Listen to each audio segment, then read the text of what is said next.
I love retro gaming. I've covered many collections or retro-inspired new games, especially indies. So when I was given the chance to review Ganryu 2, an indie production with retro flavor that takes huge inspiration from the likes of Shinobi and Strider, I couldn't resist. The curiosity was killing me and I had to check it out. So, elation and jubilation, gamers from all around the world. I am Lucian and this is the World Gamer Show. And today we're going to talk about Ganryu 2 for PlayStation 4.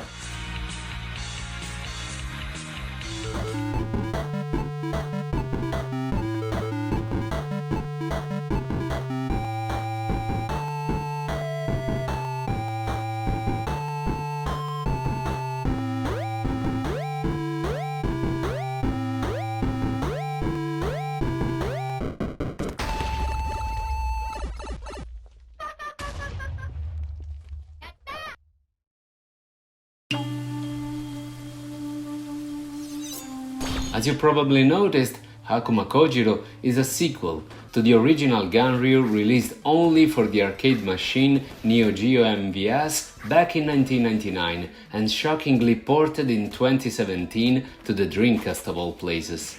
That machine really never ceased to amaze me. Well, anyway, fast forward to 2022 and we finally have Ganryu 2, the sequel that no one asked for, but I'm still glad we got it, even if with some slight reservations, as we will soon see.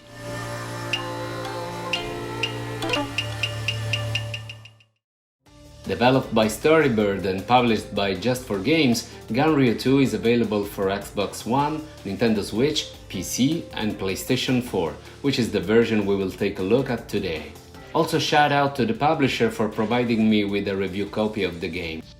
Ganryu 2 is a 2D platformer action game mainly aimed at retro and hardcore gamers, and that makes of its difficulty its pride, just like with the aforementioned Shinobi and Strider. The story sees our protagonist Musashi...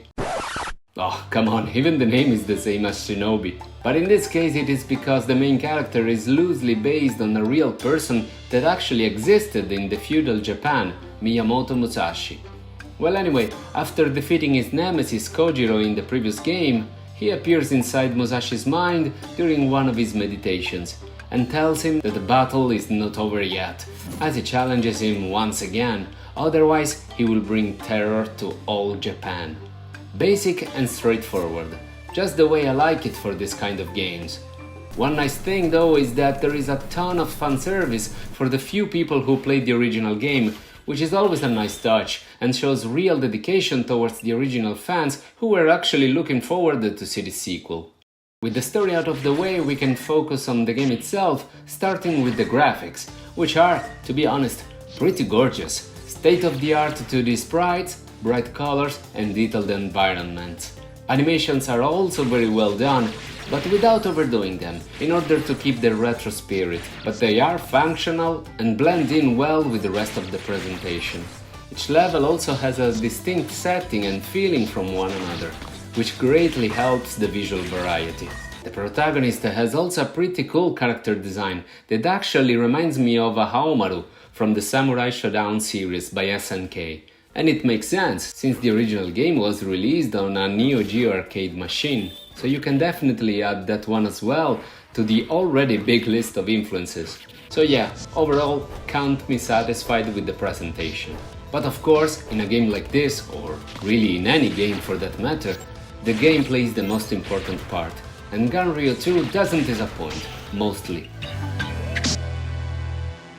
Musashi's movement repertoire is vast and functional for most of the situations. He can jump, wall jump, dash, attack with his sword with a nice combo, and even has a limited amount of kunais that he can throw at the enemies, just like Shinobi. He can also run and slash, just like Strider, and there's even a magic system that includes various attacks and thankfully a healing magic perfect for using with the bosses, that are by no means pushovers. The enemy roster is also pretty varied. Aside from the usual ninjas, which depending on the colors will behave differently, there are flying demon heads, and even some enemies that can actually block your attacks, which is perfect for forcing you to stop and think for a second, otherwise nothing will stop you from just running and slashing your way. For the same purpose, there will also be some platforming involved, of course, but it is usually enjoyable, aside from one big exception. More on that later. But in general, the game is more about defeating enemies than precise platforming, even if, as mentioned, these kind of sections are present, especially later in the game. The levels are usually pretty linear, from point A to point B, left to right. But what elevates everything is that the exploration is highly rewarding. Levels are full of secret passages and hidden bonuses, usually placed in difficult to reach locations that our protagonist Musashi can go to thanks to his double jump and dash abilities.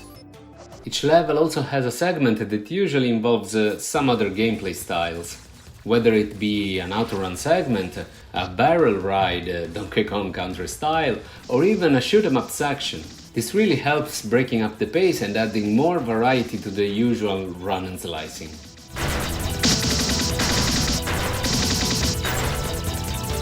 But we need to address the elephant in the room here. This game is punishingly difficult. Like 1993 punishingly difficult.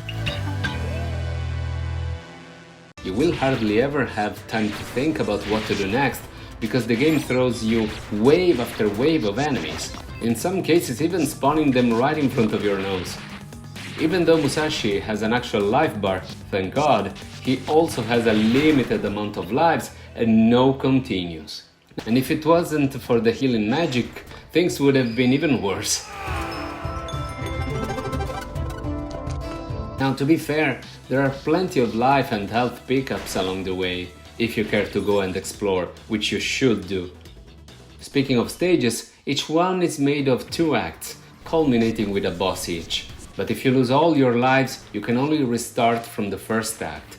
This will inevitably lead to repeating some stages over and over, and again, this totally fits the retro gaming spirit of this title. And this is also Ganryu 2's greatest limitation.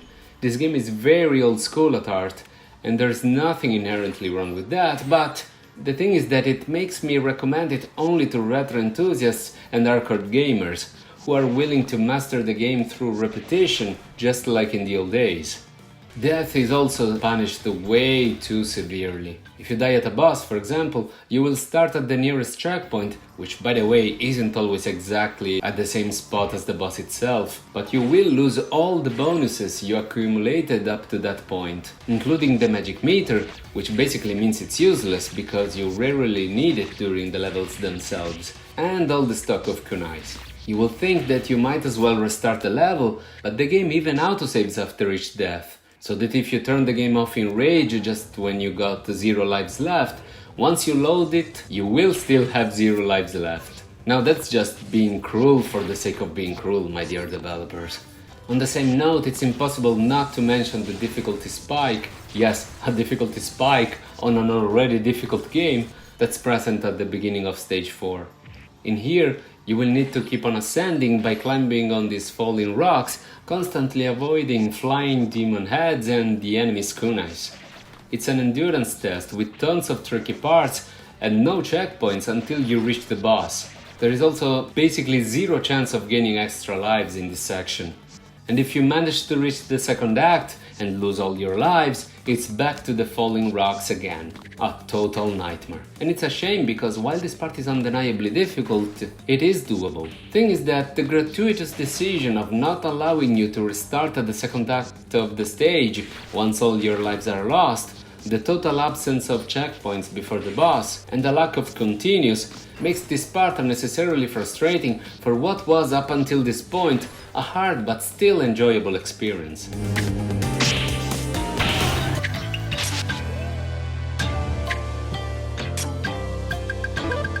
Now, I'm not someone that usually complains too much about the difficulty in games. After all, I grew up with the likes of Castlevania and Mega Man. But the thing is that, in some cases, the difficulty can be made artificially even worse by some small bugs. For example, being unable to pick a power-up, like in this case here.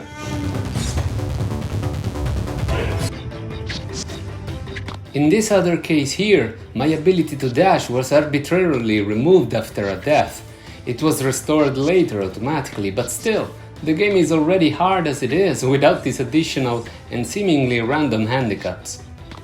On top of that, I've also encountered some small graphical glitches like these lines appearing where they shouldn't.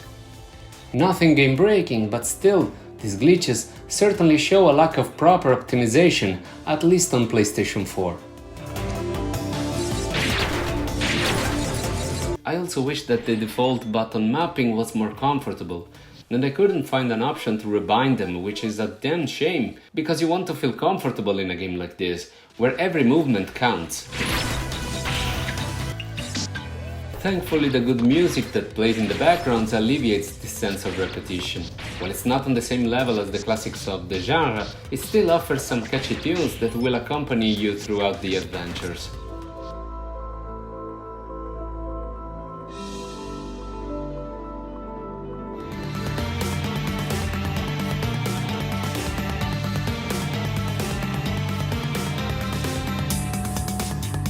The sound effects are also very good, with especially satisfying sounds such as the slashes of the sword.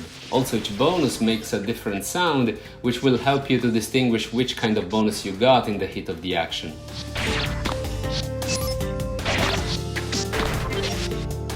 What is somewhat lacking is the longevity.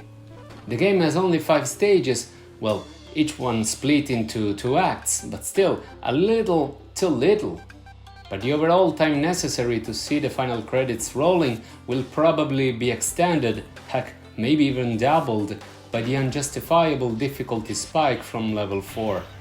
Rather than that, I would have added some extra modes, like a boss rush, a time trial, or hidden levels to increase the longevity. And why not an extra character? Heck, even the original Ganryu had 2 characters to choose from. And speaking of which, they could have even put the original game as a bonus, since not many people played it. Instead, aside from one collectible in each stage and the usual achievements and trophies, the main campaign is really all we get.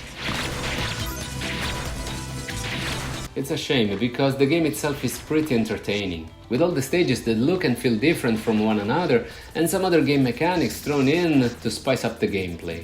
The action is tight, varied and rewarding, but at the same time the game is hard as nails, assuring that only retro fans and hardcore gamers with enough patience will see the credits rolling. Just few balance tweaks will go a long way to improve the overall experience, made unnecessarily frustrating by some questionable design choices by the developers. And also if they could fix the small amount of bugs, at least on PS4, which basically makes the game even harder than as originally intended. Even though the experience is undeniably rough around the edges, I still don't think that these issues manage to erase all the good that this game has to offer to retro hardcore gamers. If you fall into this category, and moreover love Shinobi and Strider, then this is still a must-buy.